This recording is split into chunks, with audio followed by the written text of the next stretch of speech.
हरियाणा में बीजेपी की खट्टर सरकार ने पिछले 9 साल में प्रदेश का बेड़ा गर्क कर दिया है। मुझे ये कहने में बिल्कुल भी संकोच नहीं है कि पूरी तरह से फेल हो गई बीजेपी की सरकार। हरियाणा के 9 साल कर दिए बेकार। खट्टर साहब, आपने कल मीडिया के सामने खूब पीठ थपथपा के अपनी खुद ही बहुत तारीफ कर ली, लेकिन हरियाणा के जो सबसे महत्वपूर्ण मुद्दे हैं उन पर हरियाणा सरकार पूरी तरह से फेल हो गई पिछले 9 साल के अंदर। ये हरियाणा का जनमानस जानता है, एक एक व्यक्ति जानता है। मैं आपसे हरियाणा के 9 सबसे महत्वपूर्ण मुद्दों के ऊपर 9 सवाल पूछूंगा कि आज के दिन में क्या स्थिति है इन 9 महत्वपूर्ण मुद्दों पर हरियाणा की।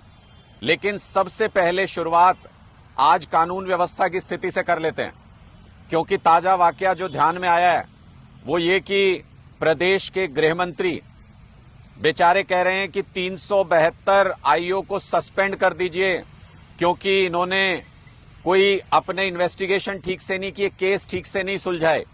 372 आईओ को सस्पेंड करने का गृह मंत्री आदेश देते हैं, लेकिन दुर्भाग्य देखिए, हरियाणा में कानून व्यवस्था की स्थिति देखिए, सरकार की स्थिति देखिए कि 72 घंटे बीत जाने के बाद भी एक भी आईओ को सस्पेंड नहीं किया पुलिस विभाग ने। जिस प्रदेश में गृह मंत्री की नहीं चलती हो पुलिस पे, उस प्रदेश में कानून व्यवस्था की क्या हालत होगी आप आसानी से अंदाजा लगा सकते हैं। उसके बाद गृह मंत्री ने वायरलेस पे भी खूब जोर जोर से बोल के अपने अधिकारियों को यह कह लिया कि मुझे आज शाम तक आदेश चाहिए इन 372 अधिकारियों के सस्पेंशन का। अभी तक तो उस पे भी कोई अमल होता हुआ नजर नहीं आ रहा है।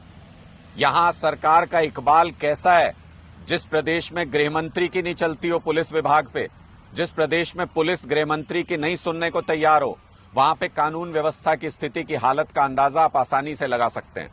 खट्टर साहब, केंद्र सरकार की रिपोर्ट है कि हरियाणा रहने के लिहाज से, सुरक्षा के लिहाज से, नागरिक सुरक्षा के लिहाज से पूरे देश में सबसे असुरक्षित जगह है। नागरिकों के रहने के लिए सबसे असुरक्षित जगह बन चुका है हरियाणा आपके राज्य में। इससे आप अंदाजा लगाइए कि कानून व्यवस्था की क्या स्थिति है। हरियाणा में महिलाओं के खिलाफ अपराध के मामले लगातार बढ़ते जा रहे हैं, रेप के मामले लगातार बढ़ रहे हैं, महिलाओं के खिलाफ बाकी अपराध लगातार बढ़ रहे हैं। और ये सब आपके कारण है खट्टर साहब। जब आपने अपने एक मंत्री को, जिसके ऊपर महिला से छेड़छाड़ का आरोप है, गलत व्यवहार का आरोप है, चार्जशीट फाइल हो चुकी है, सबूत जांचने के बाद पुलिस ने चार्जशीट फाइल कर दी कोर्ट में, उसके बावजूद आप विधानसभा में टेबल थपथपा के कहते हैं नहीं हटाऊंगा, इस मंत्री को नहीं हटाऊंगा। ऐसे व्यक्ति को आपने मंत्री बना के अपने मंत्रिमंडल में रखा हुआ है। हरियाणा ओलंपिक संघ का अध्यक्ष बना के पता नहीं कितनी महिला खिलाड़ी उसमें तैयारी करती हैं, आपने उनके सिर पर बिठाया हुआ है अपने मंत्री को। ऐसी स्थिति में क्या मैसेज जाता है खट्टर साहब? नीचे तक आपने मैसेज दिया हुआ है कि विधायक अपने दोस्तों को बचा लें, पुलिस अधिकारी अपने दोस्तों को बचा लें, मंत्री अपने दोस्तों को बचा लें, तो फिर अपराध तो बढ़ेगा ही। पूरे हरियाणा के अंदर आज के दिन में अलग अलग गैंग पनप रहे हैं, फोन के ऊपर विदेशों से धमकियां आ रही हैं, सांसद तक के साथ विदेश से फोन आने का मामला हो जाता है। ऑनलाइन फ्रॉड के तो पता ही नहीं कितने मामले बढ़ते जा रहे हैं। पूरे हरियाणा में कानून व्यवस्था की स्थिति आज के दिन में बहुत लचर है, और ये सिर्फ इसलिए है क्योंकि लोगों को जात के नाम पे, धर्म के नाम पे लोगों के दिलों को बांटने का काम खुद भारतीय जनता पार्टी, खुद आपकी सरकार के लोग करते हैं। हमने पूरे हरियाणा के अंदर जातिगत माहौल बदलते हुए देखा आपके राज में। हमने पूरे हरियाणा के अंदर धर्म के नाम पर नूह में जिस तरीके से सुनियोजित तरीके से हिंसा कराई गई, वो माहौल खराब होते हुए हमने देखा, और आप बैठ के सिर्फ तमाशा देखते रहे, हरियाणा की कानून व्यवस्था को बिगड़ते हुए देखता रहे, हरियाणा की बहन बेटियों के मान सम्मान के साथ होते हुए खिलवाड़ को देखते रहे।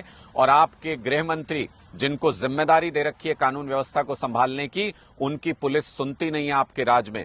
हो सकता है आपकी अंदरूनी लड़ाई हो, लेकिन प्रदेश आज के दिन में सबसे खराब कानून व्यवस्था के दौर से गुजर रहा है। आपने हरियाणा के लोगों की सुरक्षा को नजरअंदाज कर दिया। आपने तो कैमरे पे आके ये बयान तक दे दिया कि हर नागरिक को सुरक्षा उपलब्ध कराना हमारे लिए मुमकिन नहीं है। जिस प्रदेश का मुख्यमंत्री ये कह दे, उसमें अपराधियों के हौसले कितने बुलंद होंगे इसका अंदाजा आसानी से लगा सकते हैं।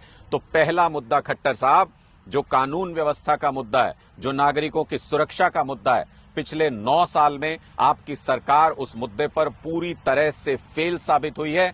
अगले 8 मुद्दे भी महत्वपूर्ण मुद्दे जो हरियाणा के लिए हैं, उन पर एक एक करके मैं आपके सामने सवाल रखूंगा। आप जवाब दे सकते हैं तो जवाब दीजिएगा।